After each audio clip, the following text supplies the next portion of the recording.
Hello and welcome to Conversations with the Voice of Reason. I'm your host, Benjamin Boyce, and today's conversant is David Patrick Henry. He is a philosopher, a YouTube content creator, and an Orthodox Christian. In this conversation, we talk about Orthodoxy, the general belief system, how it measures up to modernity, and why people are becoming more and more interested in it. Found him to be a fascinating, very well-read guy. You can find his work linked in the description, as well as links to support this channel. Without further ado, here is David Patrick Henry.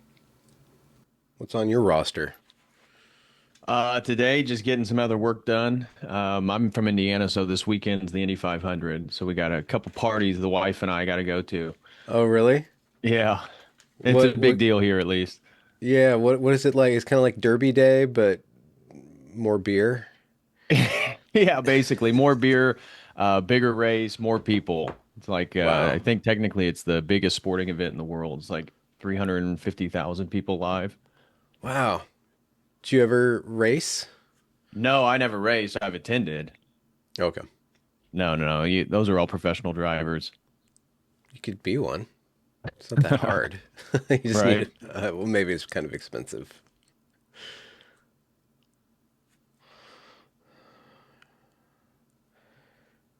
Were we on a stream with Jim Bob, maybe? Very And possible. Andrew Wilson Very and possible. uh not Rossi, but something just like Rossi. Red pill guy. Can't remember his name. Rollo Tomasi. Tomasi, yeah, Rolo. That's it. Okay, yeah. Yeah. Yeah, that was a while ago, but Yeah, or that maybe it was was, just last man. year. How you, I can't even remember what we were tackling. I We think just that was sort of a formal agreement amongst some of the Orthodox guys that red pill gets the description right, but is very off on the prescription. And yeah. then Rollo, mostly in that conversation, was arguing he doesn't offer a prescription, that his work is just descriptive. Yeah.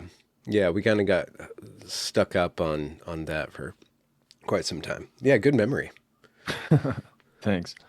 Are you in the midst of writing a book or completing one? No, well, I just finished my doctorate, so it's about Mm, 2 weeks ago, officially defended my dissertation. So I'll be publishing that here soon. And that actually connects with the topic you wanted to mention about pre-modern worldviews and stuff, because it's a hmm comparison of transhuman deification, so this technological deification and Orthodox theosis. But I did a deep dive on the what I would argue is the intellectual foundation for transhumanism, which I described as technomillenarianism that emerges really out of the Carolingian era by John Scotus Erigena, who's the first one to associate technological advance with reacquiring the lost attributes of Adam, and that it's moving towards a worldly utopia. So you can trace that concept basically all the way through the foundation of modern science and the Royal Society. And people like Francis Bacon in his New Atlantis was part and parcel of this sort of eschatological worldview. And so comparing that with orthodoxy, and so the pre and the Mm. postmodern and the modernism comes in because transhumanism really is the end point of modernity. And pre-modern worldviews make a similar critique of modernity as does postmodernism, but then actually upholds all traditional metaphysics. So you can actually maintain empiricism and science and all this stuff.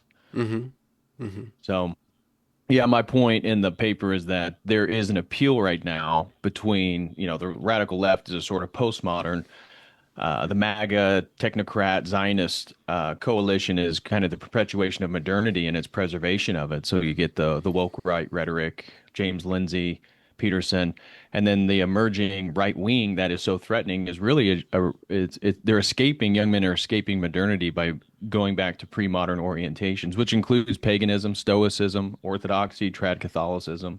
hmm Could we get into this weird triumvirate of MAGA, Zion, and tech? Why do you think that Yeah. those things converge? What's the stool that it's supporting, and how? What does that have to do with modernity? The entire economic system. So modernity is defined by the elevation of reason, science, technology, democracy, and the belief that all this leads to linear progress. and essentially utopia. And Enlightenment projects were explicit at that eventually it would be a sort of utopian existence. In America, the American mythos is founded on it being the second Garden of Eden, The the city New on the hill. Jerusalem. So you can see this idea of progress is built into the Enlightenment project itself. And this is why people like Curtis Yarvin highlight this continual, perpetual movement towards the left or progressive ideologies. That's kind of baked into the Enlightenment project. So the technocrats, transhumanism is dependent upon modernity continuing. For They're financial reasons, but also philosophic reasons, because it also prioritizes philosophical will, reasons. Yeah, it centers the will, the human will, and achievement as the exactly. center. Right. And they're not relativist. I mean, if you got in a debate, you could really push them on justifying objective truth. But Elon Musk does not view himself as a relativist. Larry Ellison, Sam Altman, these people believe in again, how they justify it varies, but they believe in an objective truth and that's what the technology is moving towards. So, obviously, Zionism, I mean, the construction of the state of Israel is a post-World War II consensus, which is Daryl Cooper and all this woke right stuff is like we're seeing the beginnings of the Western World War II consensus, so, kind of be shaken up here. Hmm. And Yeah. so Very radically. when Peterson and James Lindsay did their recent interview like 2 weeks ago, they kept talking about the woke right. But when they define it, I mean, Lindsay's claiming that they're using critical theory because they're referring to identity, which is it's a non Oppressor sequitur. Just because oppressed somebody, yeah, dynamics. Yeah. it's a word concept fallacy. Just because somebody's talking about identity doesn't mean they're using a Marxist lens of oppressor and oppressed. Yeah. It's just about ancestral identity, which is actually rooted in Burkean conservatism, which is still a modern idea. That's an Enlightenment project itself, How conservatism. could we just zero in on that for the audience? How's Burkean conservatism modern, and what is it? Because that's something I Well, heard Edmund Burke, I mean, he's brought kind up of the father of conservatism. And so, in light of classical liberal ideals and modern democracies, in the French Revolution. and the French Revolution. And so, again, undermining monarchy is how we enter into modernity, right? So, the French Revolution, you could include the American Revolution into that. It's the construction of these liberal democracies, and this is the new vision. And Marxism and fascism are included, and these are modern ideologies. These aren't ancient structures of political formation. Monarchy is the historical structure. And so even Curtis Yarvin, though looking at politics from the efficiency of corporations such as Apple and looking at their formation, saying, look how the CEO operates. He's kind of a monarch. This is incredibly efficient. Therefore, we should run our societies this way. Even though Curtis Yarvin, I wouldn't say he's like pulling people into a pre-modern, traditional worldview, but even that rhetoric is the shifting of something that is emerging that's kind of butting up against modernity and all these ideals. It's very interesting. The Israel conversation is very fraught because, well, one, people identify with Israel if they're Jewish, and that's kind of part of this identitarian aspect of the project. But they always deflect from that and call it a democracy and a liberal multi-ethnic democracy, but their actual passion for it is very Right. tribal. And then the Exactly. Christian evangelicals have they're triggered too. They take the way that they engage in the discourses is to defend, and it's very tribal. It's very, we have to defend this thing. This thing is very meaningful, and it kind of. What are your thoughts on Christian evangelical or the American attitude towards Jerusalem as almost like a reflection of what America is supposed to be? It's another kind of utopia, Right. perhaps, or perfect project, No, I, maybe. I think you kind of nailed it there in regards to the sort of Enlightenment presuppositions. I mean, America was the shining city on a hill. Yeah. And in my dissertation, I have a whole section documenting the kind of founding American mythos and this techno-millenarian tradition that emerges out of the Middle Ages and perpetuates through the Renaissance. And this is where we get these utopian ideals of Masonry, the Rosicrucians, the foundation of modern science, the idea that the engineer, especially in the 1800s, people like Auguste Comte, believe this is the new priest of creation because he knows how nature works. Yeah. Therefore, he is uniting with God through rational apprehension. And Yeah. so my point is connecting that with America and Israel is America was founded in this idea that it was a new start, and that the American, the person himself, is like Adam because he's going to be emancipated from history. He's not It's going very to. blank He's not. slatist. Exactly, exactly. Well, it's coming out of, all that John Locke, Enlightenment, John Stuart Mill type British ideals. So that's exactly what they had, and that America was it was the beginning for them to actually complete the project. Hmm. And so technological progress is built into the American mythos, and this is highlighted by Edward Bellamy. Wrote this book in the 19th century called Looking Backward. And this was a huge, important book. Now, Bellamy was an Owenite socialist. He was a leftist, but what he envisioned, and why this book was important, is one, it spawned multiple political movements, but he was arguing that by the year 2000, America would have, and when you read it, it sounds like Sam's Club, Costco, these huge warehouses where you can buy en Hmm. masse. People would be using digital cards, the credit cards, to purchase it. He talked about cable television, mass entertainment. All this stuff is in his, and he believed that what this was going to do is bring people to a state in which we wouldn't have to work anymore, that technology was going to continue to advance until we literally return back to sort of a technological Eden. And Okay. that is the millenarian sort of 1,000 year utopia, that either Christ, if you're pre, Christ comes and you get to live with Christ for the 1,000 years, or post, Christ comes after you've already constructed it for 1,000 years. And Hmm. this is like built into the first and second Great Awakening, the Protestant perspectives on like what was happening in the country and where it was going. And that's why so many of these movements have been eschatological and apocalyptic. And so um, Bellamy actually then laments about 20 years later that he was looking at the Americans, and how people were so infatuated. This is right as we move into the 20th century, that people were so fascinated with the latest and greatest technology that they rarely cared whether it was good for us or good for society. And so he kind of pulls back on these utopian socialist ideas through technology. But you look now with Apple, the latest and greatest Apple phone gadget, whatever it may be, people are camping outside. And so this is baked into America. And so this Hmm. idea of progress, this idea that America was destined by God to become the sort of shining city on a hill, and then Israel. I mean, when you get into sort of dispensationalist theology and Christian Zionism, all of this is post-Enlightenment, right? None of this stuff is older than 300 years, because as an Orthodox Christian, I am Israel. The church is Israel. And so we're told that anything that portrays itself as Israel in the world is the inversion of it. It's Hmm. Antichrist. Hmm. And so, from an Orthodox perspective, eschatologically, I mean, we believe that the Antichrist will be Jewish and rule a one world city from Jerusalem, be from the tribe of Dan, all this different stuff that kind of gives us ideas and things to look for. So, Hmm. when it comes to this idea of continual technological progress, what I write in my dissertation is that from an Orthodox perspective, it's really a reconstruction of Babylon. And so the modernist project, this idea of continual linear progress, which young people are upset about because we can't afford a home, this whole idea that everything was going to get better every single generation. Well, it's not falling into place like it said it was going to.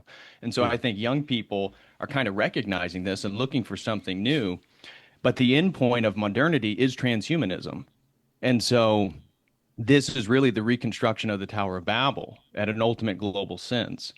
And this is, for Orthodox Christianity, a sort of existential crisis, but certainly in regards to an eschatological lens, like synthetic wombs, doing away with the reproductive dimensions of humanity.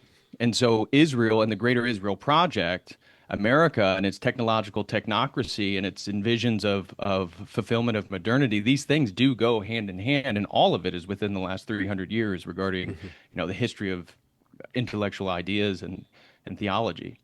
How does MAGA form the glue or the bridge between all this stuff on this side? In my opinion, and this is not to, curtail or dismiss anything that the Trump administration is doing, both good and bad. But MAGA in this Make America Great Again, I mean, Trump is a 90s Democrat, right? So he is a classical liberal. Jordan Peterson claims he's a classical liberal. James Lindsay claims he's a classical liberal. And so this idea means that they have to preserve what was founded really since the Enlightenment, everything that's kind of been, and that's really what they mean when they refer to Western civilization. And for Trump, he is very much a reformer within the boundaries of the modernist central banking, economic, global corporatist system, which is all a product of modernity. And so I don't see he's not wanting to undermine it. He's wanting to reshuffle it so that America has a better hand in regards to the global situation. Yeah. And so the technocrats, and this is why we see people like Mark Andreessen and Larry Ellison and Sam Altman and Elon Musk, the Winklevoss brothers, all these people orbiting the Trump administration, because making an efficient, productive America is essential for the latest, stuff going on with Tesla AI, Neuralink, Starlink. So the future world that Elon Musk envisions within 100 years is really dependent upon the United States being a sort of economic powerhouse that reindustrializes and actually can take care of stuff. Now, that's great if you're an American for domestic prosperity, but in the long term, that is a sort of nightmarish scenario where we're going to all have these, be in some degree speculated potentially, be forcibly linked up or be at the dominion of a mass AI controlling system. And I think I was with some of my website members last night, and we sat for about 2 to 3 hours just talking about the latest stuff from running AI. And all these different CEOs have been talking in the last 2 weeks, and they're claiming, at least Sam Altman, that ChatGPT right now, ChatGPT 4 is like about 150 to 170 IQ, and that ChatGPT 5, which they're about to drop, is 1500 IQ. Now, I personally don't believe an AI system can become sentient because of my presuppositions, theological presuppositions that a soul is actually what gives form to the body and gives rise to sentience. So the functionalist definitions of mine of transhumanism or the emergentism definitions like a John Vervaeke that believes like consciousness or intelligence emerges from the synaptic connections. It's inevitable.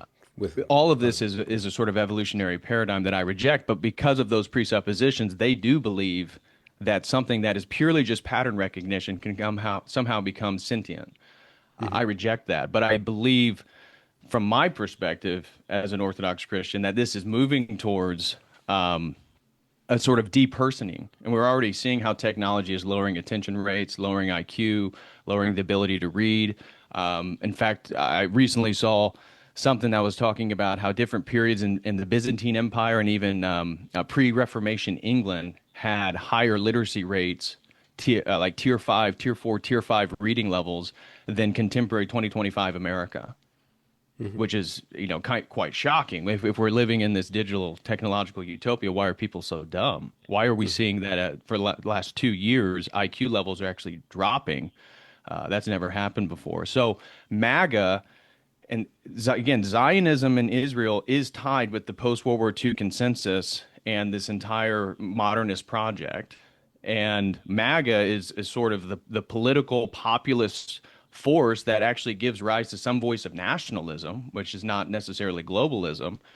And so which is probably it's leading really to just some the of entire. the strain that we're seeing right now within MAGA. I'm sorry, say that again. I didn't hear the first. The America First aspect of MAGA is running into tensions with the globalist structure and the Zionist project, and probably the technological aspect with the H-1Bs and the Right. human capital people. So Absolutely. And so either way it goes, it's still the idea that we're all moving towards like continual progress in utopia. I mean, it's really, so both sides of whether it be the, general establishment Democrats or establishment Republicans, all of this is this is a modernist democratic understanding of representation. And one of the ironies that I hear from people criticizing somebody like Yarvin regarding monarchy, and we can get maybe more into the post-modernity and the pre-modernity stuff. But the reason why they say, well, why would we want to go? What if you have a tyrannical monarch? And meanwhile, the next post they post on X is talking about a deep state bureaucracy that can't be voted out, that controls their lives and their entire political structure. So it's like, well, which one do you want? A tyrannical monarch that everybody knows where his castle is and the entire population. We can go there, and has happened multiple times in history, kill them, overthrow them, install whoever we want. Or this facade of agency, political agency, where we have a democratic republic with representation, and yet everybody knows that it's all fake, and that even the people you elect aren't really running it, and you're still not even touching the lobbyists. So when you get back to APAC and Zionism, and who actually runs sort of the geopolitical situation for America, it's like, so I don't understand some of the criticisms, whether you support monarchy or not, but the general gist about this tyrannical monarch thing, it's like, well, it sounds like you can actually kind of reformat the structure a little bit easier in a monarchy than you can in these democratic republics. Well, I don't know if you can necessarily with monarchy itself. If you want a monarchical structure, and I think this is something that was brought up in your latest live stream, where people have to buy in to the idea of a monarch. So you have to have a society willing to serve and believe Right. and uphold the monarchy itself. And Right. then you can start to unplug and plug in.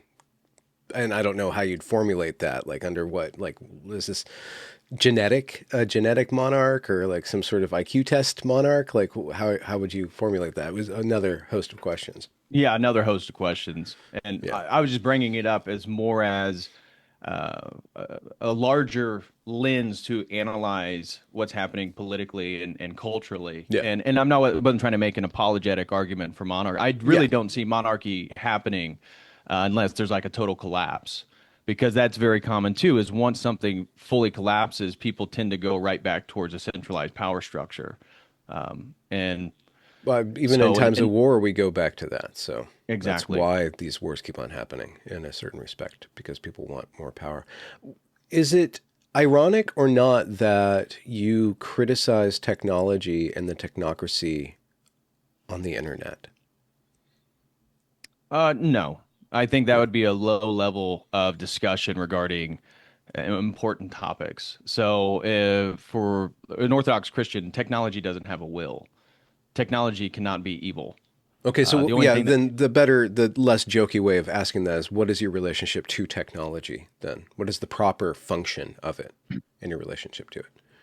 well, for the average person, I think that might be, if you're going to ask me personally, I can answer that a little bit more confidently, I view technology, obviously, to finish my point, it doesn't have a will. So I don't believe technology is animate or something. And from my theological presuppositions, some people may not share, that's fine. But from my worldview, the only thing that can truly be evil are noetic entities, angels and demons, and then human beings, because we have a will tied with us, or at least with our soul, made in the Hmm. image of God, that allows us to willfully and existentially move in the world just as God has a will. So, but technology, I would begin with the way that you should approach. I'm a big fan of Marshall McLuhan and some of his technological theories. And for him, the medium is the message. And so the way that we receive information changes our sensory ratios. And so, the first thing in regards to our relationship to technology is that a lot of things are happening that we can't control, and I can't control. I was born in 1989, so I've already grown up in the end of the 20th century where technology and digital technologies are normal. And so that's already shifted the way in which I perceive the world, my sensory ratios, my presuppositions. And I think that's where reading somebody like McLuhan and looking at these different mediums, could have been radio back in the day, television, how television shaped the presuppositions of boomers. And this is why boomers have a very different worldview than millennials and Gen Zers. Like, their Hmm. technology is influencing how we perceive the world and how we relate to it. So that would be the first one, is that it's already changing us. Yeah. But is that evil per se? I don't know. I mean, McLuhan, he was a devout Catholic, and though his work doesn't make value claims on his theories, his argument is that digital technologies are returning us to a more primitive state, and that manuscript culture, the book after the printing press, so really Christian civilization was a reading culture, and then what he referred to as linear man. And what we're moving to with all these digital technologies is an auditorial man. That Hmm. it's the idea that the tribal man exists in the center of his world, because the way that he processes information is first and foremost auditorially, and therefore you're always in the center of your world when you take in information through the ears. Hmm. And because, pre-literate primitive man, that was the sensory ratio. And he argued that what digital technology is doing is altering our sensory ratios and actually taking us back, reverting us back to. And now he didn't make a value claim. If you're Christian, maybe you can make a value claim about this, but it's reverting us back to a primitive sort of sensory ratio, and therefore that's what he refers to as the global village, that information from Beijing can travel to China instantly, and therefore our concepts of distance, our concepts of privacy, it's all going away because we're living in a global village where everybody knows everything about everyone, Hmm. and that this is a shrinking of the world and a returning to a sort of older orientation. So technology is already doing that. My goal in relationship to technology, and this is just like AI, for example. Do I use AI? Yeah, I use AI. The point is, how do we relate to AI? I recently had a conversation with somebody who was talking about their relationship to Chat GPT, and my point was, do you form a relationship with tools? And because when you do engage with AI, and it's going to be much more sophisticated in the next 6 months, we're going to see massive advances regarding the capabilities. Yeah, it kind of perceives like you're talking to something, and that it's responding to you, and that there's this actual dialogue happening, but it's not. And it's important for people to not fall into these presuppositions of, again, functionalism, transhumanism, the idea that these things can, in fact, become AGI, sentient, self-aware entities. Yeah. You don't form a relationship with your hammer. You can form relationships with intimate things and have sentimentality and, in ways, like the samurai discovers himself through his sword, but he's not You forming do a have a number interpersonal of relationship. Go ahead. icons right behind you that are very relational. Just saying. But those are not, those are windows unto heaven, and those actually are entities. So persons. So can you form a relationship, something that doesn't have personhood? All these icons have personhood because what they're depicting is a window onto something that is personal. So God is a person, first and foremost. So the How? only way you can have relationships is with persons with personhoods. I mean, Yeah. you can form relationships with animals, but it's not to the same degree as with another person. And Yeah. that's how we would understand our relationship with the Trinity. Just this is a little speculative fiction. Just going to go out on a limb here. Hmm. But if human beings have encoded through paint, color, and shape the image of God onto a panel, and other human beings interface with God through that panel. And there's a whole discussion about idolatry and how one relates. And that's a really fascinating aspect of Orthodoxy and to a certain extent Catholicism, that they don't shy away from the image, which Protestants and Islamists do to greater or lesser degrees. But if human beings are able to do that with just a plank of wood, why wouldn't they be able to do that with a large language model, with a massively adaptive, responsive river of language? Why couldn't one relate to the infinite, to the God, or to any noetic entity? And furthermore, a little Um, bit more fictional. well, If noetic. the Well, one, by definition, the AI can't be noetic. well, It can, unless you're using like an ancient Greek term that's just refering to like intelligence. But from a theological perspective, like noetic is something that yeah. is transcendental. I'm just saying, from my point of view, I don't see why souls, Hmm. angels, and demons can't get either stuck or interface through such a black box. I mean, we're creating a Oh, black okay. Well, well, box. well. In that case, yeah, I totally agree with you there. Yeah. That's a totally different question Okay. regarding relationships to the technology. Because again, what you're referring to in any sort of relationship would still be the noetic entity within the technology, Something and that's that's where you bouncing get off or to. going through it. Okay. All right. Exactly. Thank you. So it's Yep. it's not, and that's where the distinction is that the actual technology, the actual code, like this is not aware. This is not the evil. This is not the thing that. Because I do believe, for example, if you read the Hermetic Corpus, the whole book Asclepius is Hermes Trismegistus teaching Asclepius how to ensoul daemons into statues. Yeah. Right. So this is a huge part of Hermeticism and Neoplatonism and And all types of theurgy in the ancient world. that's bad from an Orthodox perspective. That's a Absolutely. no-no. Okay, that's a no-no. Okay. Absolutely.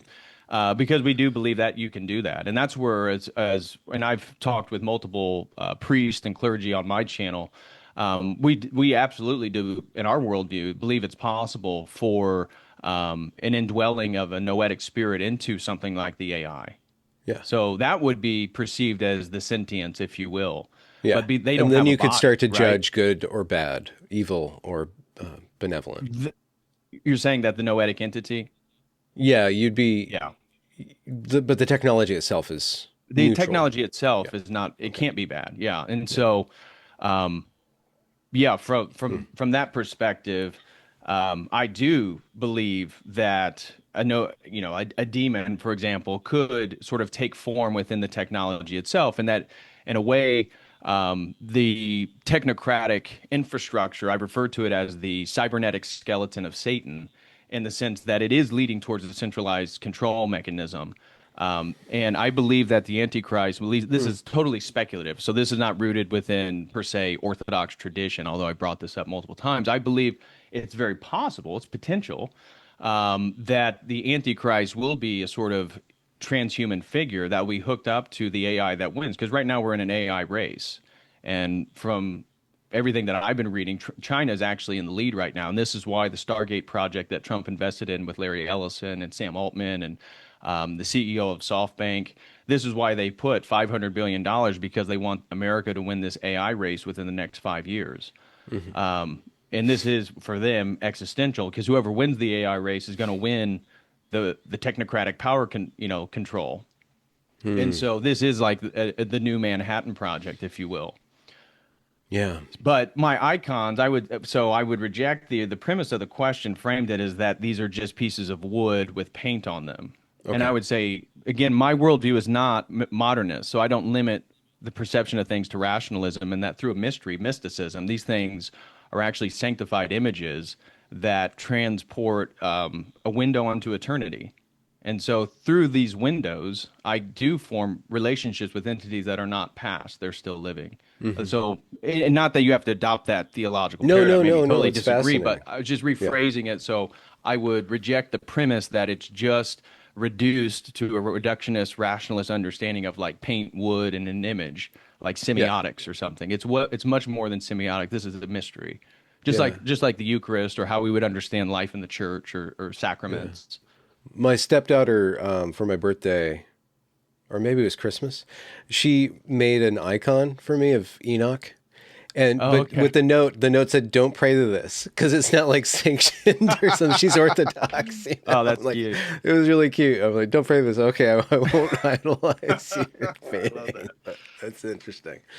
Oh wow. What you're bringing up with Orthodoxy, you dropped words, mysticism. You're dropping a lot of language that needs to be battened down and would take Hmm. hours and hours of podcasts to get through. I mean, I Hmm. could just Hmm. ask, you use the word Babylon as though that thing has, we're creating a Babylon or creating the Tower of Babel, like Hmm. with Jordan Peterson, esteemed Dr. Jordan Peterson. He's now, it seems like he's adopting the Bible in order to communicate meaning to people, Hmm. but he's not a theologian. He's a No. psychologist, or he was a psychologist. So you see him starting to adopt these really powerful tools, Right. and in the service of what? So I'm wondering how we can get into kind of understanding the proper use of these metaphors like Bible, Babylon, the proper use of an icon. And I think that the best way to do that would be to ask you why orthodoxy and how did that speak to you? Is this something Mm. that you were born into or something Mm. that you were reborn into or both? Certainly reborn. So my background is I grew up kind of like in a conservative Methodist church, but by the time I got to college, I was studying. I was a double major in biology and like religious studies, and I had a academic certificate in Chinese, Mandarin Chinese. Spent 2 summers in China, and my religious studies focus. I pretty much lost my Christian faith once I got to college. Took a critical course on the Bible. Then you get into all the theories about multiple authorship theories about the Gospels, parallels between the Epic of Gilgamesh and Noah, all this different stuff. And that really shook the sort of naive Methodist Protestant worldview I Yeah, grew this up is the in. So word, and then you start looking at the word, and you're like, wait, what? What? This is human. Well, yeah, this wasn't what I was told, and then you can see, like I remember reading the Epic of Gilgamesh and seeing the parallel, and I was like blown away. Like, how come I've never heard of this? Like, clearly there's parallels here. So I lost any sort of Christian faith and became really interested in like East Asian mysticism, Why mostly mysticism? Taoism and Buddhism. Yeah, What were Eastern you seeking? mysticism. Yeah, but why not everybody cares about this stuff. What is it about you that was drawn to the mystical, to the transcendent? Was it Um, a search for deeper meaning. And so I was doing the biology, the science stuff, and around that time, began to take psychedelics. So get into the Alan Watts, Terrence McKenna, Timothy Leary, Robert Anton Wilson, Jason Silva type sphere. And so started dabbling with psychedelics and marijuana much more regularly, and then Eastern mysticism. And then I was also competing in Taekwondo. So I already had like a sort of naive, hmm. idealistic framing of like what the Far East was. And so eventually go there for 2 summers studying Chinese and realize, okay, I got a better perception of what is actually going on over here. And really got into like Hermeticism, occult theories, magic, Western esoteric traditions, New Age, spiritual but not religious. It was kind of Why all did of those bags together. they promise I'm sorry. something? Did they promise you something? What were they offering? I wouldn't say they. I never formed like a group. Yeah. I I was mean, these texts, these schools of thought. oh, enlightenment. So it's very Gnostic, very associated with somehow knowledge as a bridge towards eternity. Okay. And that's a Platonic predisposition that Gnosticism appropriates from Neoplatonism. But um, that idea of like secret knowledge, I was fascinated with it. I loved it. I loved the idea that you can take psychedelics and like acquire something that you didn't have before. Like you really are going on a journey or a trip, and then coming back with something new, like a new idea. I believe that this process of like kind of very commodified Western approach to Eastern practices, spiritual practices, mixed with psychedelic use and informed by the history of mysticism and magic was like the pinnacle of religion. Like I totally bought into things like the stoned ape theory and that psychedelic experiences are the leading edge of what we define as religion. Religion is the traditionalization of spiritualism, and spirituality is personal experience, and therefore personal experience, the leading edge is get really high on mushrooms or LSD or DMT. And so it wasn't until I did my PhD program where I was covering a book called The Psychedelic Gospels. Actually, it's right here. And Dr. Jerry Brown was actually on my PhD committee. And what this does is highlight a series of frescoes in France, Germany, Italy, and Turkey that appear to describe the Eucharist as a psychedelic mushroom. And so I dove into that for a semester to do research and came to the conclusion that all these instances, which occur between basically the end of the 800s, really 900s to like 1300s, so this 500-year period, it has to do with a Gnostic heresy called the Cathars. And the Cathars eventually locate, sometimes referred to as the Albigensians. Anyways, they get annihilated in the Crusades, or not the Crusades, the Inquisition. I'm sorry. During the Inquisition and by the 1300s, and this is where like the Templars. They get annihilated. Their leader gets killed, and so then they flee to Scotland, and that's where we get Scottish Freemasonry, is out of the Knights Templars and that tradition, Rosalind Chapel, that different stuff. Anyways, Hmm. did a whole thing on that, and I thought, you know what? I bet I know those Eastern Orthodox people. They have all those icons. I bet I'll find more mushrooms. And so I did a course on the history and theology of Eastern Orthodoxy. Didn't find any mushrooms. Um, and but I was like totally impressed by I was a non-believer, so I didn't have any sort of faith in Christ or anything. I'm a psychedelic, spiritual, not religious person, but the paradigm, what I would refer to as logos theology, the collapsing of philosophical dialectics, right? So if God is like Allah in Islam, can God be one and many? No, God cannot be many. There's a limit on what God can do within their conceptions of monotheism, where the Trinity is both one and many. Three is the first number of plurality. God is both the source of life, and yet he took on human form and died. His humanity died on the cross. Again, the collapsing of like every dialectic you can think of, Orthodoxy destroys it in a sense for ultimate like paradigmatic balance. And so we refer to our paradigm as both and. Everything is a both and, where when you look into the intellectual history of the West, you have scholasticism, the Renaissance, you get the foundations of science, scientific revolution, the Enlightenment, Industrial Revolution after that. So the West has constantly gone on a progressive journey of intellectual discovery, changing and changing and changing. And this is why I label Orthodoxy as a pre-modern worldview. And one of the professors that was on my dissertation committee, she was a Thomistic Aristotelian scholar. She's Catholic. But even she agreed that it's still difficult with Vatican I, Vatican II, everything that's happened in the Catholic Church to argue that Catholicism, even trad Catholicism, is totally a pre-modern worldview. She even conceded that. And because Orthodoxy was kind of isolated, especially after the fall of Constantinople, from all this innovation in the West, it maintains a much older perspective on how the world works.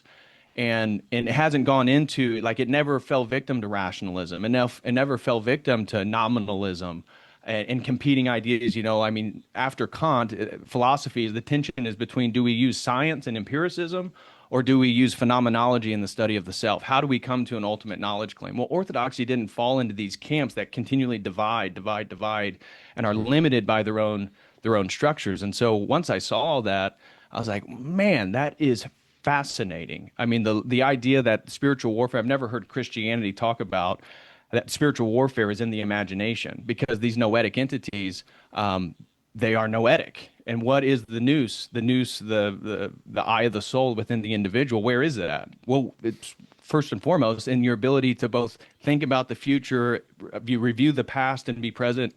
This is your noetic faculties. This is your nous. And that's exactly, so the angels and demons are noetic, but they don't have physical bodies. And so the way that we engage with them is through the imagination. And as somebody coming from psychedelics, I mean, my God, that resonated, because I'm getting inebriated on substances. I'm thinking, yeah, I've contacted a few different things through my imagination for sure. And so for me, being psychedelic, it was like the idea that through logos, through this understanding that the logos is the second person of the Trinity, and it's Jesus Christ who came man. Everything that I loved about sacred geometry, pi, phi, Fibonacci, these sacred ratios, had a metaphysical basis, logic, reason. All this stuff began to fit into place, where when I was confronted as a psychedelic new ager, like, to actually philosophically justify these things, it was in some type of panpsychic worldview.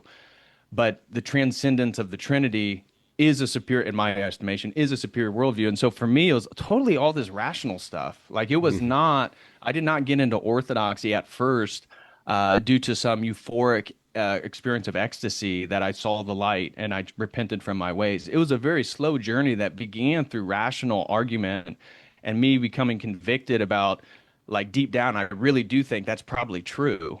And then eventually attending services, eventually it weighing more and more on my heart, eventually saying, you know what, I'm going to go through with this, and then become Orthodox, which is over a year process to become a catechumen. So it's not like you can just do an altar call and join our church. We have to make sure that you're really serious about it. But then my personal faith. So once I have become Orthodox and seeing that, I was obsessed with euphoric experiences. That's why I love psychedelics. And my experience with Orthodoxy is the opposite of that. But it's so much more meaningful. And through my prayer life and seeing how God has worked in my life, and brought me the wife that I wanted, helped me build, my business online, all these different things that is very personal. So you can't rationally convince your friend of something that is purely based on these coincidental, providential experiences, what you believe with you and God. And so that has deepened my faith. So for now, my faith is rooted in, like, subjective personal experience is what I believe to be my relationship with God. The way I got there to accept that possibility was through a lot of rationalism, history, looking at the councils, looking at, okay, you know what, if I were to be Christian, you'd be Orthodox because that's clearly the first millennium church. So it was stuff like that that eventually got me to a place to open my heart and be able to say, yeah, my Lord and Savior is Jesus Christ. Oh, you think he walked on water? Yeah. Yeah. I think that if God was man, he can. Yeah. Yeah, pretty You much. earlier in the conversation talking about the New Ageists or your own New Age phase, you use the word personal experience kind of derogatorily, but now you come back to it. So it's still essential. The personal Mhm. subjective experience is still essential in the life of, in the religious life, in the spiritual life. How is that restrained, managed, directed through your faith? Mm. That's actually it's a phenomenal question, because I see what you did there. thi- We're going phenomenology now, right? Is that where there we're you going? go. Okay. um, so as you say that, this is what I've you know, I'm going to answer your question in what would appear to be a very indirect way. Is that I think it's tied with the woke right, which is probably Okay. not what you suspect would be the response. And what I mean by that is modernity is, and modernism is defined, as I said, by scientism, technology, rationalism, democracy, and this idea of progressive utopia. Well, inside of that is also individualism. And individualism says you and I are totally exchangeable. We are atomized, um, Well, constituents within society, and yeah, we there's different. Yeah. can develop our own excellence. But ultimately, the idea of modern democracies is that individuals are replaceable.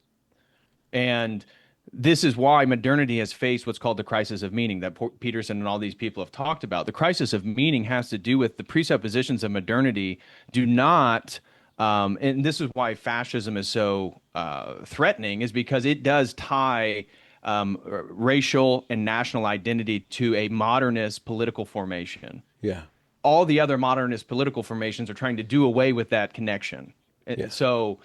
So that's why it's kind of threatening in that sense. And it also then in that sense, what the Third Reich was doing was maintaining a vertical identity through history for the German people, which modernity has destroyed. And so it's like we're kind of cut off from our ancestry as modern people, which is deemed through Enlightenment values as liberating. This is a sort of liberation where we can constitute new formations of identity. Hmm. So postmodernism is the rejection of that modernity does not value subjective experience. Now they go to the extreme. So postmodernism is claiming that there are no meta narratives. This is the fundamental piece of postmodernism. They're saying that there are no universal meta narratives, and therefore the claims of universal truth or universal, uh, constructions of something being right or wrong, we can't really prove all this. And I therefore, think it. what we have. Yeah. Go ahead.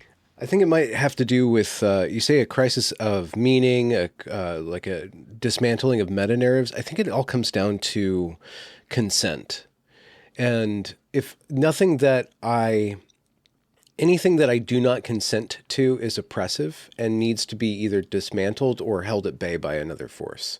It all comes down to my will be done. Like basically, Mm-hmm. that's It's the a sort through of line yeah. through fascism, liberalism, communism, socialism, Yes.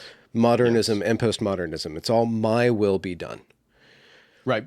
Yes. And explicitly in postmodernism, um, they're claiming that there is no objective truth. Now, I would totally agree with what you just said about all those modernist ideologies. That through line is still there. Now, but those things are still going to claim some sort of objective truth. I mean, even in 2025 America, if you ask a scientist does objective truth exist, he's going to say, of course it does. I'm not one of these dumb postmodern professors in the liberal arts. Yeah. So, I totally agree with you, though, that you're highlighting that, there's kind of a through line here between all Yeah. of it. Yeah. But It just depends on postmodernism is how high the dial is turned up, or how right. low the dial is turned up. Like with fascism, it's minimal amount of consent, and then with postmodernism, it's maximal, and that's why they do the horseshoe theory. The liberals want just the right amount of consent and consensus. Exactly. Yeah, Exactly. And it's really a sort of classical liberal consensus.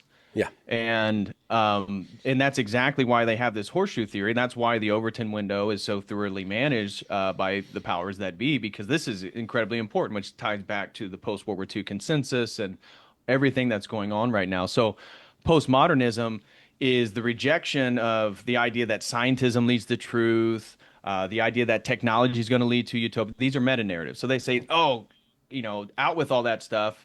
We have to go back, and so the phenomenology, All we have is our personal experience. So you need to construct your own truth. You can construct this where we get performative gender theory out of Judith Butler and Berkeley, and transgender, all this stuff comes out of the postmoderns. But as an Orthodox Christian, and this is discussed thoroughly in Postmodern Metaphysics by Christos Yiannaras. He's a famous Greek Orthodox theologian philosopher, and he's very much in the Heideggerian phenomenology camp as well, to use modern philosophical terms. But his point is that postmodernity is actually a very welcoming period intellectually for us Orthodox, because our epistemological hierarchy obviously begins with revelation. We believe God revealed truth to humanity. But then underneath that is actually personal faith and subjective experience, because it's that pathway that we commune directly with God. So that's next after revelation. And then underneath that is induction and rationalism and scientism. And we don't dismiss all of that stuff. We're saying that it has to be appropriated in the right hierarchy of values. And so we think, in Christos Yiannaras talks, that the postmodern period is actually a welcoming period in which we should also, with the postmodernists, criticize modernity and its failure to provide the thing that it's built on, and demonstrate that it's a failing project. And we can value subjective experience like the postmodernists. The difference is we have the entire classical metaphysical tradition that had been annihilated through modernity. So from Descartes forward, this is all a sort of reconfiguring of metaphysics until we get to Kant, which says, well, we can't prove metaphysics. And then we go, oh, okay, well, no more metaphysics. We do science. That's the best we can do. Or we study the self. That's the best we can do. Yeah. And Yeah. Orthodoxy is saying, well, why don't we go back before modernity? You can still have your subjective experience and value mysticism, because Max Weber, his whole thing about scientism is a disenchantment, and that he believed that this was a problem, and that rationalism was going to disenchant any sort of mystical presence within nature itself. And therefore, and this is what Heidegger refers to as the technological enframing, that a beautiful pond or a flowing river is no longer seen as something mystical to sit by and like sit at peace with. It's seen as how much energy we could put a hydroelectric dam right there. We could build a nice and so nature itself becomes a commodification within the technological modernist period. Until you get to AI, where it becomes something that's actually communicating to you. Right. And so there is no relationship with nature. And in Bacon, I mean, the entire Baconian tradition of science is about the domination of nature. And so Orthodoxy, as a pre-modern worldview, is taking us back to a place in which subjective experience is huge. Aristotle and Plato both were not rationalists. They did not believe that knowledge of self or the world was limited to rational categories. That only begins really once scholasticism, once the West gets Aristotle in the 1100s. This is where the 1000s. This is where all these presuppositions form that we take for granted right now. And so when I think of this pre-modern and postmodern thing, I see the return to Stoicism, on the right wing, all these pagans, Nordic pagans, all this. This is people, and I think it's all working at a subconscious level. So I'm not claiming that what's happening at culture, all these people are becoming, these young men are becoming right wing, and then memeing the Crusades and memeing all these like pre-modern stuff. No, there's like a desire in people to get back to like older familial, traditional, ancestral formation of society and community. And the only option is, do you go postmodern with total relativism and subjective truth? Or do you go pre-modern where you can have that, but now we have to return back to some type of traditional metaphysics, which is going to demand some type of objective morals, which is where you see like somebody like Andrew Wilson then taking that and, really hitting people hard in debates with like these traditional moral formations, which seem so crazy in 2025. Yeah. Well, I don't think that the liberals are going to give up pushing back against the people on the right that they see as a threat for them. No, because they want gay race liberalism. They want people to do whatever they want in the bedroom, and for no ethnicity, for ethnicity to have zero cachet, except for in certain circumstances. Except certain groups with certain small countries.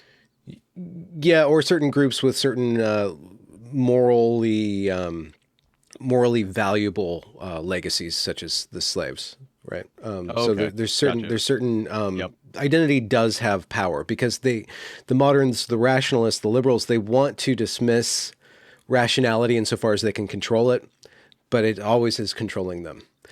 Right. That's well put. Thank you. Accidentally, that's just why I keep on using Twitter.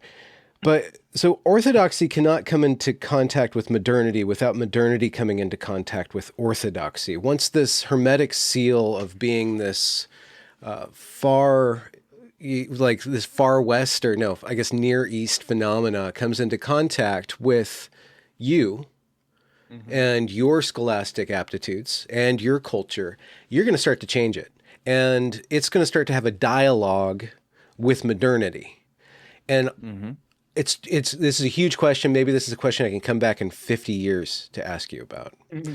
But what do you suppose is going to change about orthodoxy as it comes into contact with these modern young men? My stepdaughter, she's 26 now. She just got catechumized. She just got Oh, she she became a inducted. catechumen, or she got brought in? She got chrismated, Yeah, she got like baptized. dunked and yeah, all the whole Oh, thing baptized. She got on brought into the Easter, church. which is apparently Oh, thousands upon wow. thousands Glory of to God people for happen that. her. Yeah. That's amazing. It was a quite a service. It went on and on and on because there's so many Yeah, people yeah. going. I bet your puppies were barking. The feet get tired standing for a Yeah. while. Oh yeah. No, it was beautiful, and that's another aspect of the Orthodox Church that I think is very important, because it's returning the sensorial, the sensual to a place of the spiritual. And Right. Protestantism has, unfortunately, tried to restrain the sensual, to keep it to make it even more sacred. But then they didn't have an answer to Hollywood when Hollywood just Right. T-boned it with sensuality, and Right. that's kind of where America ended up where we are right now. But I'm just wondering, what is the this is too big of a question to ask you, but I just wonder, like, how is orthodoxy going to change coming into contact and accepting all these young people? Hmm. And I just wonder, and they probably have a process to manage this through their patriarchal structure, and by that I mean Right. their structure of authority. And so maybe that goes back to the earlier question about to what degree is your authority between God's revelation for humanity and your own subjective mysticism? How is that intruded upon by the authority structure of the church, either its doctrines or its persons, living or dead? Well, I wouldn't use the word intruded. That already kind of puts a contextualization as that it's a sort of tamping down or a limiting of, Or tampering? Yeah. yeah, tampering. So, um, regards to the general point of modernity and orthodoxy hitting each other, and what's going to happen is we're going to have a modern orthodoxy, and my claim would be no, because monasticism is what's steering the ship. The church is considered an ark, and so it's the monastics, and this has been the case throughout history. They are the preservation of the faith. So they are not living modern lives. They're living incredibly Luddite, ascetic lives, and their job is obviously to marry Christ and live a life of piety, and devotion to the church. But it's also a preservation of doctrine, dogmas, belief systems, and what we call, it's just a Greek word for the phronema. It's the mindset, and that's really what we're talking about with modernity and how technology hits. I'm already a modern person. So what I feel my orthodoxy is, slowly as I try to grow deeper into it, it's at least giving me a lens to be more self-aware, if not to, at least to some degree, get 1 foot outside modernity, Yeah. because it's literally water we're swimming in. It's Yeah. very, very difficult to see the things we're talking about, the presuppositions, because they're so baked into the pie here. So I would argue, and this is the way the church understands itself through history, is that it enters into domains that it doesn't exist and it sanctifies them.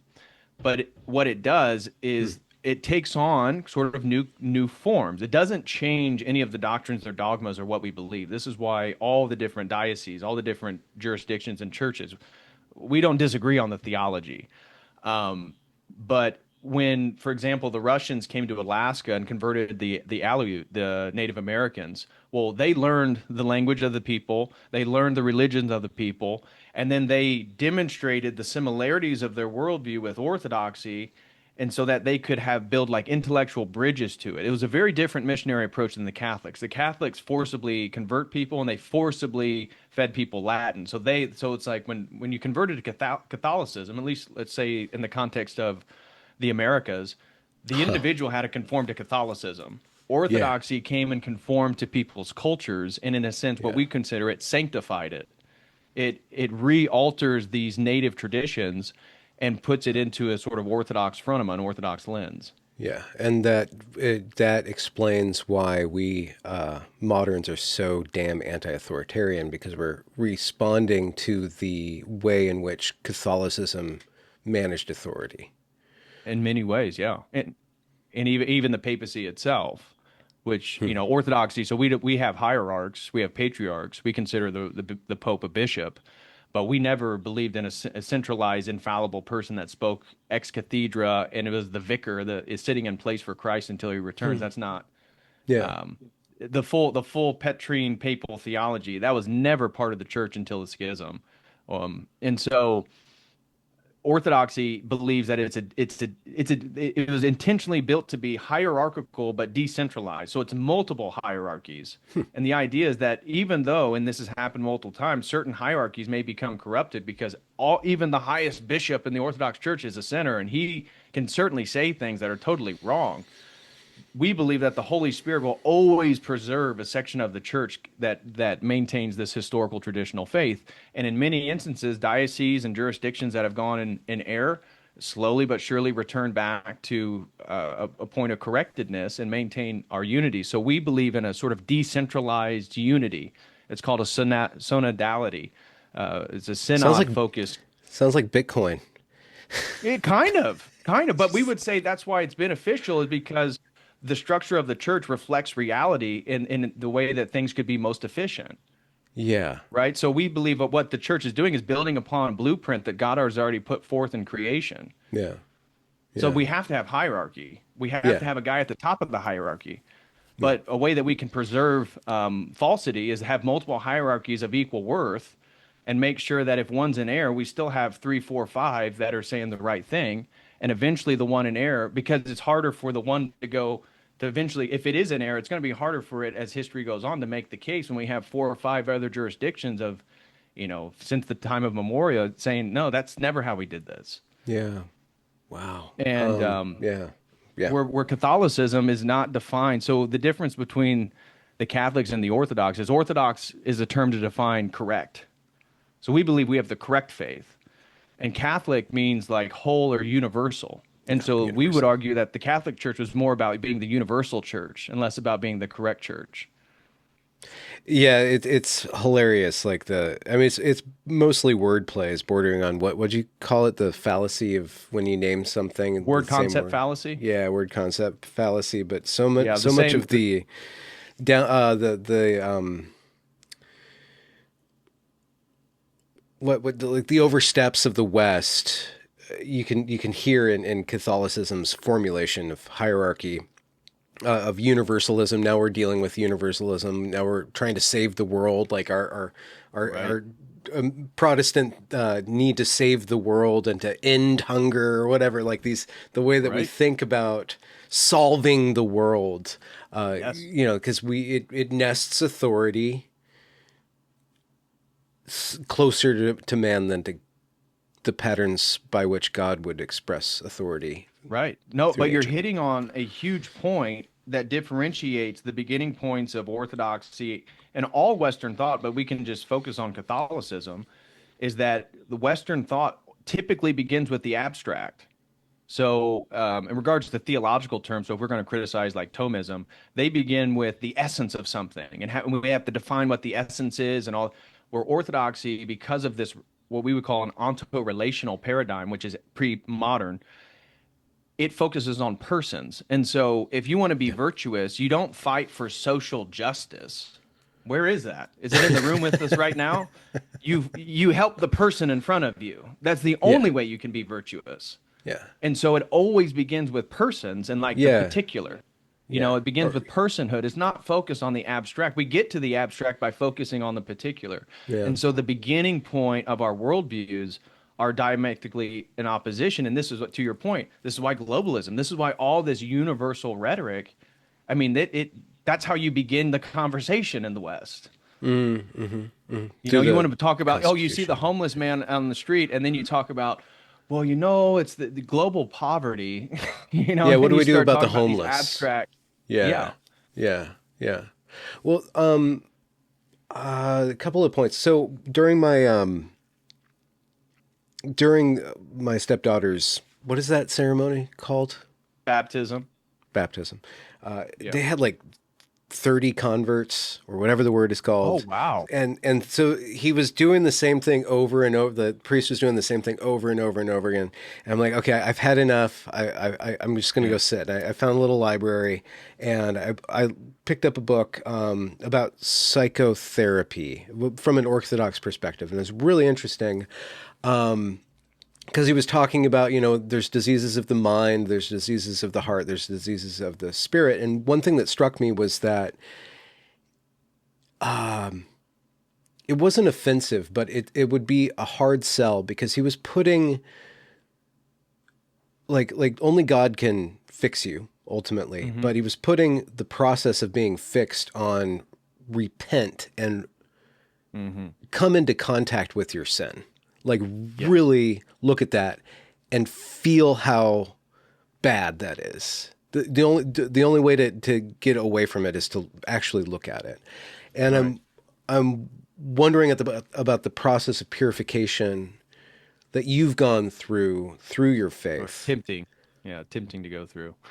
It's a Attempting, process. yeah. Yeah. It's a Like how is process. that how has that been for you? And that's a really personal question, but I'm just wondering maybe we could abstract it like us Westerns like to do and us podcasters have to do to make it appealing to a wider audience. But you come off of like drug tripping and studying all these things and like you could do whatever you want, and, tantric sex, whatever you want. And then you, Right. you interact with this thing called objective morality. And that's saying, there's bad things inside of you.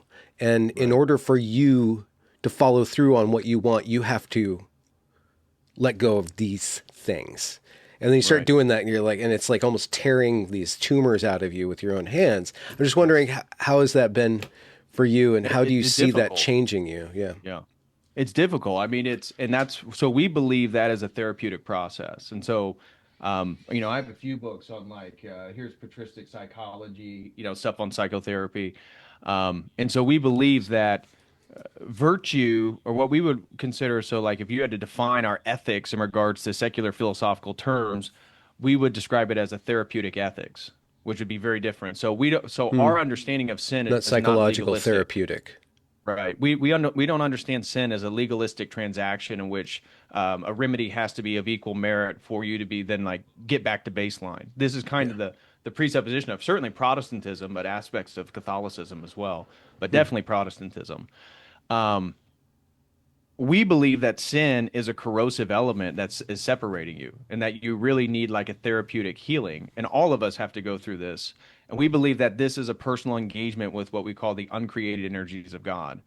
And so we say that God's essence is totally unknowable. The only thing that we are for sure of, based on revelation, is that God is one essence in three persons. And we argue that the energy natural to essence. So you and I, we just met. Well, we were on a show before, but we don't know each other personally. You're like Nope. getting face to face, but we come to know each other through how we talk, things we say, how we look, how we move, how we treat people. And so these are all energetic expressions. So the way we come to know a person, and this is true for anybody, is through their energy and so we believe we come to know God through his energies, but his energies, because God is uncreated, his energies are uncreated. The energies include logic, reason, love, mercy, compassion, honor, glory, all these different things. Hmm. And we believe that those are the only things that positively exist. So if we're going to say the good is an energy of God, the bad or evil does not have an ontological existence, just like light is the only thing that has positive existence. A shadow is a term we use to describe the absence of something. Cold is a term we use to describe the absence of thermodynamic energy. when you look at a spectrum of hot and cold, the only thing that's there is thermodynamic energy. It's really high when it's hot and it's really low when it's not. So we believe that's how creation works. It Mm. totally mimics, again, like the laws of thermodynamics in the sense that there's only energy, and energy has a positive existence. The absence of energy is what we would describe as evil and all and sin and all these different things. These are privations. And so when you engage in those, you are losing or diminishing the space within you in which God's energies can participate, can be present. Because we believe that theosis, becoming like Christ, it means that you're a conduit of God in the world. So it's not like it's a final state. It's a whole lifetime in which you are constantly repenting so that God can work through you in the world. And if you don't repent, just like you said, it's like you have tumors and you're holding on to those, and that takes up space. That means God's presence can only take up so much space within you until you let go of that. And anybody who's, I've never gone through therapy, but I know what therapy is. And when you have traumatic experience, it's the same thing. You have to confront it. If you're always running away from it, it subconsciously controls your thoughts and intuitions and motives. So you have to face it, take responsibility for it, repent from it, and you'll always be forgiven.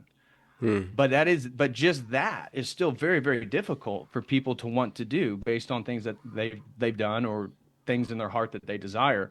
And we believe that all or most, certainly there's physical things that you can find in regards to mental illness, but we believe it's primarily spiritual. And so when we're talking about ancient people that were possessed, there's very little difference from what we would consider with contemporary people with mental illness Hmm. because it's all happening in the imagination. This is the spiritual warfare. And so they're accepting demonic thoughts, demonic visions, demonic suggestions, could be about themselves, could be constantly reliving a traumatic experience, whatever. Something is prying on them, which is deforming them as an individual made in the image of God.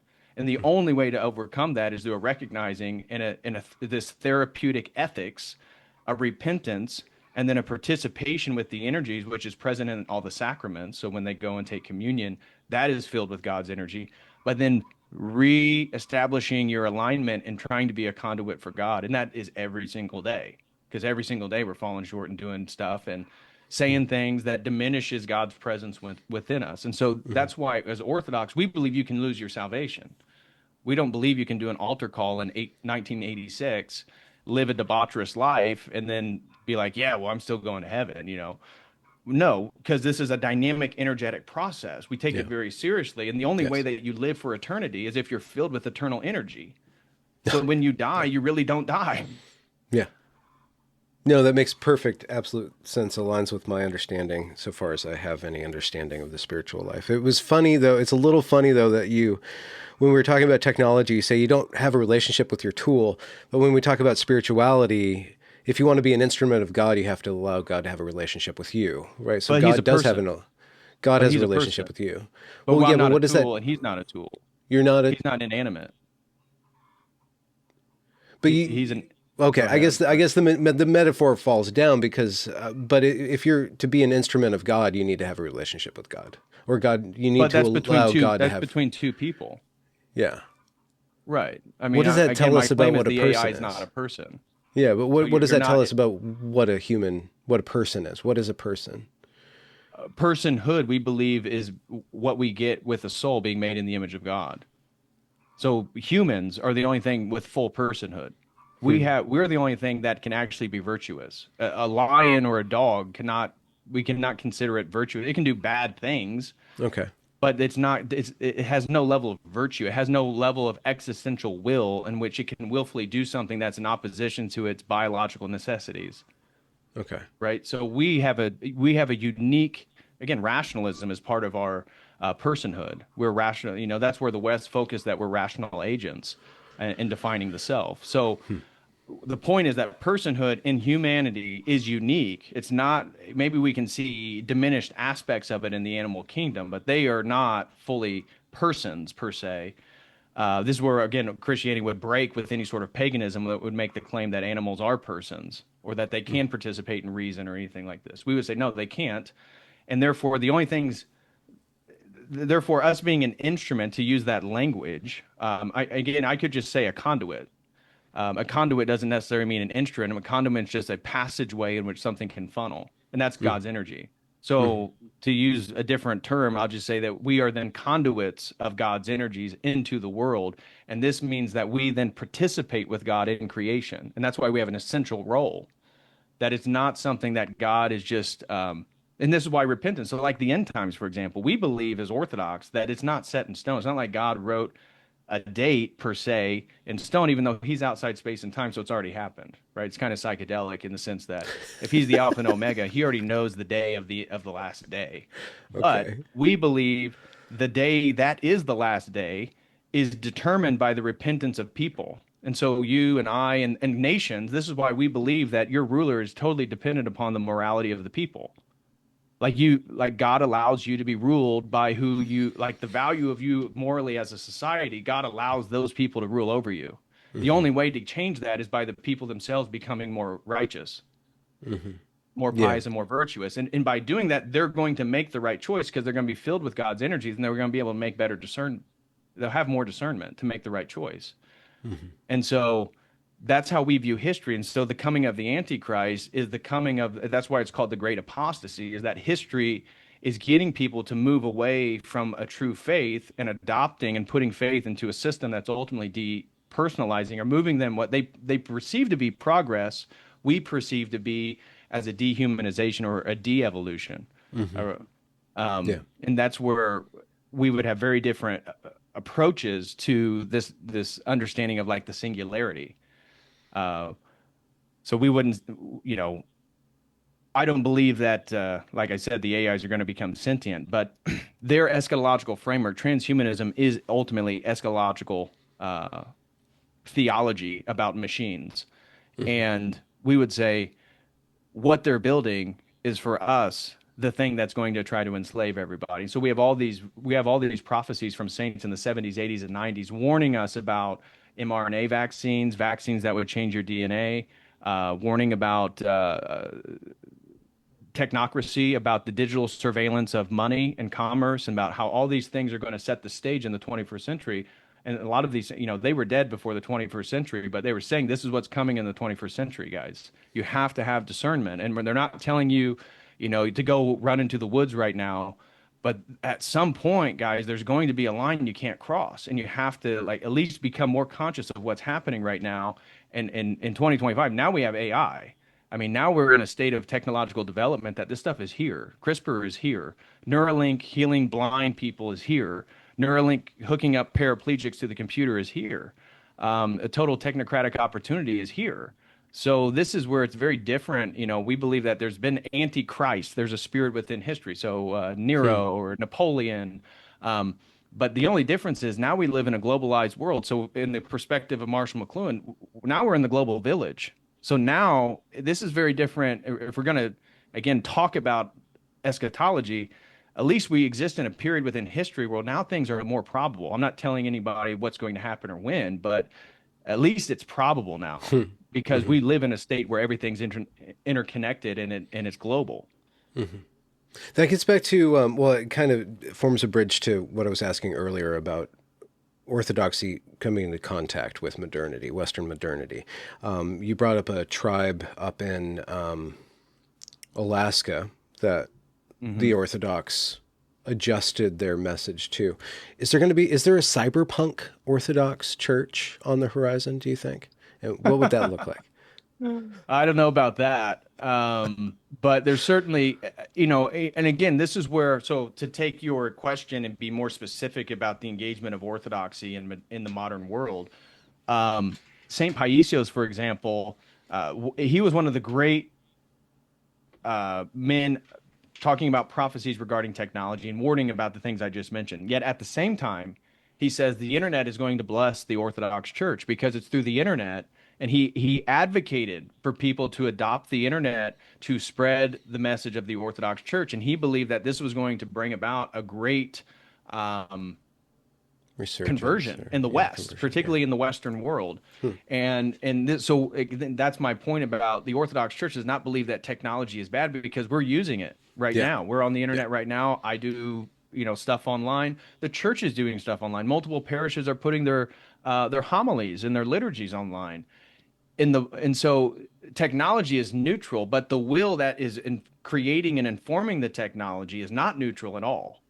Mhm. And that's what we have a problem with, is that the Mhm. presuppositions of the people who actually are building it is tied with what we would consider a sort of apocalyptic endpoint, because their value system is so inverted compared to ours, and Yeah. what they want to do with total control, and what they want to do with the augmentation of humanity, and what they believe you are as a person. Their anthropology is so dehumanizing Hmm. that we would say, guys, this feels like the spirit of Antichrist. Now he's not here, or maybe he is. We don't know. We don't make claims. We don't make the same claims Protestants, although maybe the rhetoric sounds so similar. Like, damn, Patrick, you keep talking about Antichrist. You sound like it. Yes, but it's more of a mystery. We don't know, but the signs, the church constantly tells us to look for the signs.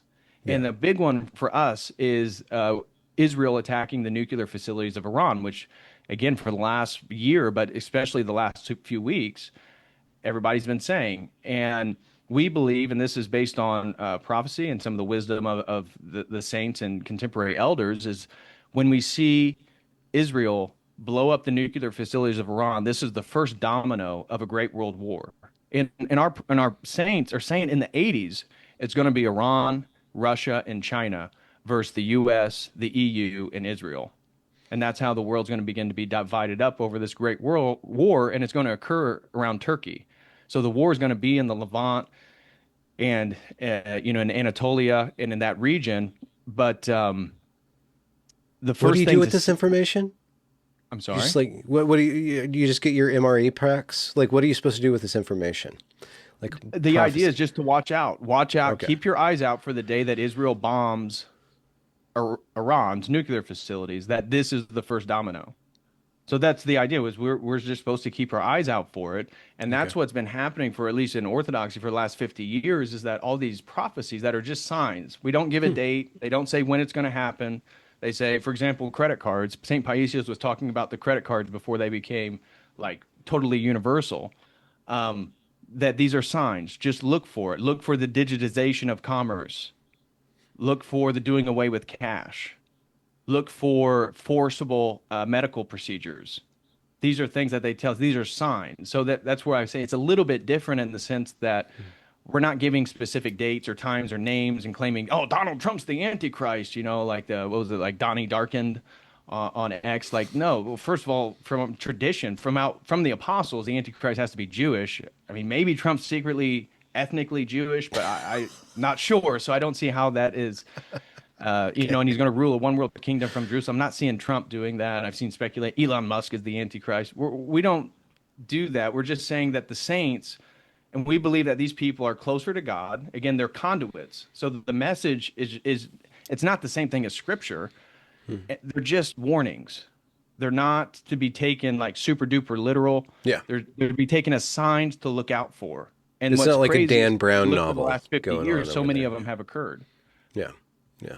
It's not like a Dan Brown novel. That's what you're saying. Exactly. Yeah. No, it's more Yeah. like, hey, guys, I had a vision, and what I felt, what I was being told is this is going to come in the future. Just look out for it, because this is how it can tie to your spiritual life and total control.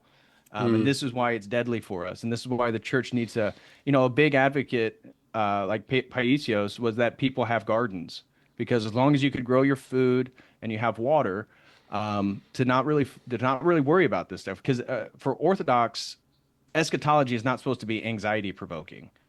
And so if it causes anybody anxiety, do not look into this stuff. It's supposed to be reassuring that as long as you're repentful and as long as you're good with God, it's all providence, baby. Just Hmm. relax. Hmm. Just let it unfold. Hmm. You mentioned the message of orthodoxy. What does orthodoxy, from your point of view, offer young men and young women? Mm, yeah, that's a good one. That's why I keep bringing up the pre-modern thing, is that what it offers is modernity has done away with ancestral identity, ethnic identity, cultural identity, at least for certain groups. We'll just put it that way. And that you're not supposed to evoke these things as part of your personal identity. And so what's kind of fulfilled the gap, at least within, I would argue, really since the 70s and 80s, is consumerism. So it's the brands you consume, right? Yeah. So people, and that's why this, getting Supreme or having, is like the way in which now people define them, Western people define their identity is through the It's things through they their consume. debaucheries. Yeah. Yeah, or the sexual orientations they have, right? This is not even close to the way his like historical people understood their identity. Identity was immutable. You grew up in a particular family, you had a particular language, everybody had a particular religion. This is who defines who you are. Now, you can be the individual that's totally unique and different from your family, of course, but that is your identity. That's who you are. And modernity has destroyed that. And so, and then post-modernity is saying, well, you can now construct anything. It doesn't matter at all, you know? And so pre-modernity and what Orthodoxy offers, especially for young men, is a religious transcendent orientation that's mystical, right? That this modernity has destroyed mysticism. We talked about the disenchantment theory of Weber. It allows for something that is difficult.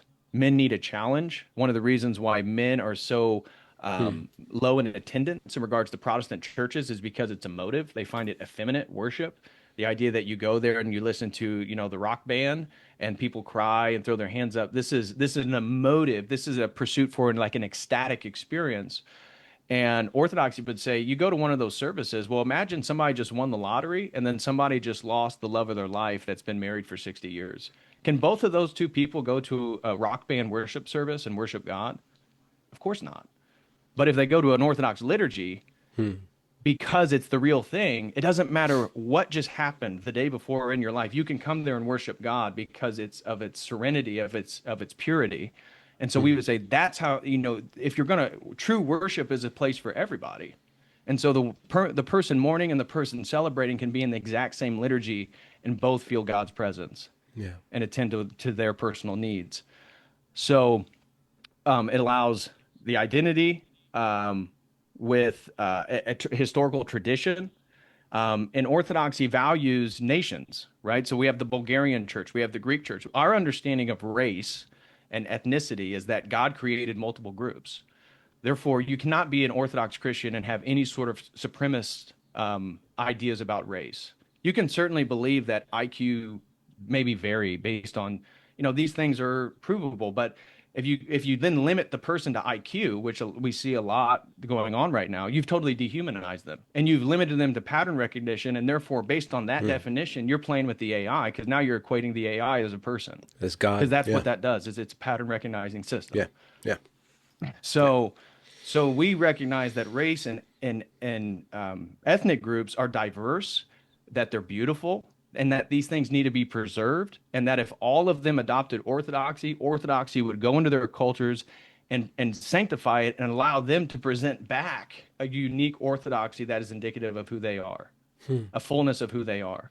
And so that's how we understand the church as an ark, just like Noah, that everybody is supposed to be coming here and that the church is going into cultures and not, I mean, it is changing them. I mean, when Vladimir the Great converted to Orthodoxy and converted the Slavs to Orthodox, yeah, it changed their culture. But what it did is it also gave them the Cyrillic language. It also gave them the ability to unify all Slavic people into one identity, which they couldn't do before because they were warring tribes. Hmm. And so, well, then that'd be an example of how Orthodoxy goes in and then it sanctifies, it begins to cleanse, it begins to unify and give people identity, historic, timeless identity and relationship to God. And the West, we don't have that. I mean, what does it mean to be an American in 2025? We believe in magic dirt theory. And so if you are a heritage American, you're disenfranchised. It means nothing. Your national identity means absolutely nothing. And so then what are you going to root your identity in? And so the church, a historical pre-modern church, gives you a historical identity. And for me in my life and my wife, I feel my conversion to Orthodoxy is like a realigning of my family tree Hmm. because I do come from a European heritage. And at one point they were all Orthodox, you know, the first millennia Oh, at church. And one then point. through, Okay. Yeah. yeah, and then um, through the evolutions of Western society, you know, everybody's kind of moved away. And then my family was like Methodist by the time they came to the United States. And is like for me, what I'm doing is a reconnecting back my family lineage with the apostles, and that my children are going to be Orthodox. My children are going to grow up with a historical understanding of race, of ancestry, not a supremacist. And that's where that all the supremacy stuff is eugenicist. That's all modernity. Like there was no supremacist rhetoric in the ancient period or the medieval period. That's not how they understood race and identity. Yeah. It was Or about the power, for that uniqueness of matter. each Yeah. group. It wasn't about the supremacy of each group. Yeah. And all that is about modern domination. And so that's why it's like, and that's why the classical liberals are so touchy if white people talk about race and identity. But we're not using critical theory, as James Lindsay says. That horseshoe theory that you talked about, he's claiming, well, look at the postmodernists and look at the woke right. What they're both doing is talking about identity and they're critical of the center, so classical liberalism. And therefore, they're both radical leftists. They're both postmodernists. Like, no, dude, that's a word concept. Just because people are talking about identity doesn't mean they're utilizing the same categories to funnel that. What are you talking about? It's so dumb. No, what's happening, and I think is what's happening, tying our whole conversation back together, is that young people are subconsciously trying to flee the pressures of modernity because they know that they're not going to retire. There is no retire. All the secular promises of modernity aren't going to come true for you, bud. So what are you going to do? And the only thing's like, oh, shit, I just want a wife. Yeah. I just want to have some kids. I'll settle with a small house with an acre or 2 acres, right? They're not even asking for the big thing that they were promised anymore. And it's like, well, have something worthy to die for. I mean, that's a big thing that I always bring up. I brought this up to Uber Boyo, who's a Nietzschean. It's like, what are you willing to die for? Because I think that's a huge measure of masculine identity. And for a lot of postmodernists, it's only themselves. And for a lot of people, both the modern MAGA movement and then the right wing, it's like family, and then it's community and it's nation. But what I hope the young man who comes to Orthodoxy, it's like it's this historical tradition that I'm a part of. Like I'm willing to die for this, and then we have a whole tradition of warrior saints and martyrs Okay. that we idolize. And no, I don't want to say idolize in the sense we form Yeah. idols, but we value their lives and their commitment to Christ. We venerate. That's the correct term the theological term. We venerate their commitment. And that gives meaning. Like if you're a young man and you like kind of are memeing about the Crusades, well, dude, we got saints that died in war. Like You why don't you go read his story, dude? It's really fascinating. So when America finally does descend into Civil War 2.0, you'll have the MAGA Republicans, the inner city youth, and then the Ortho Bros are just going to kind of run out of nowhere and pacify the land. Is that what you're calling for? No, I don't.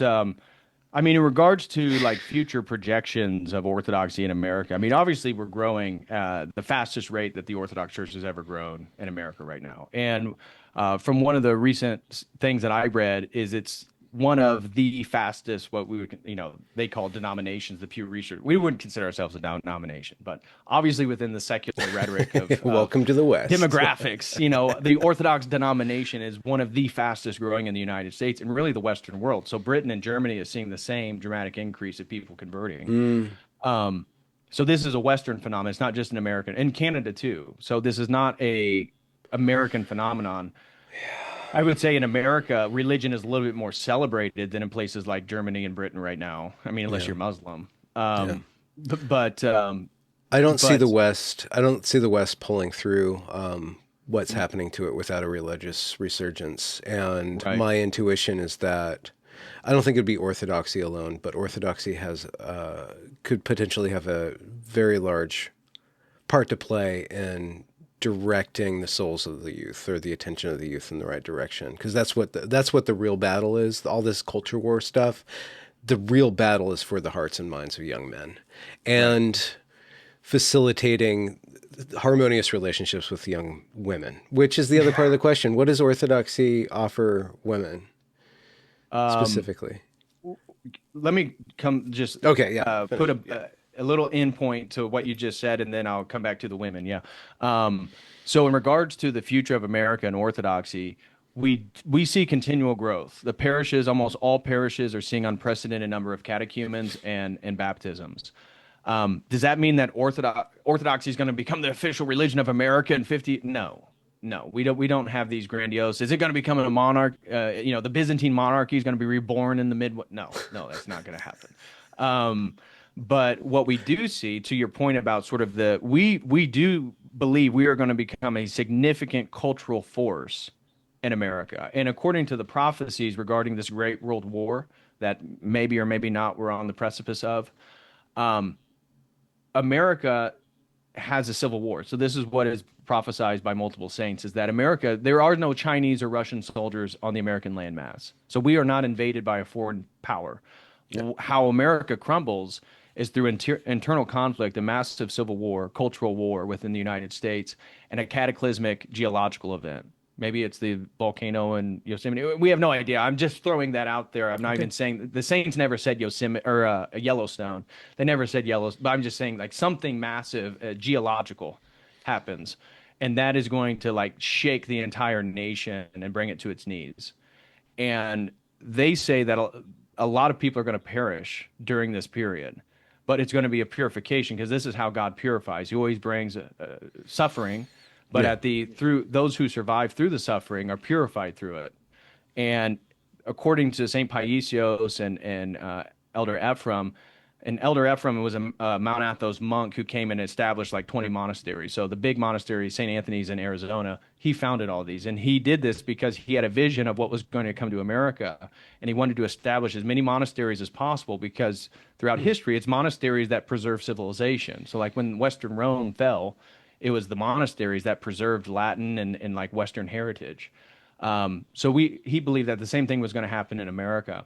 And so he founded all these monasteries.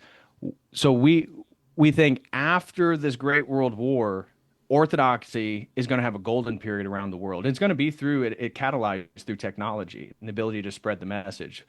So the church does not believe that the Orthodox gospel has been preached to every corner of the earth yet.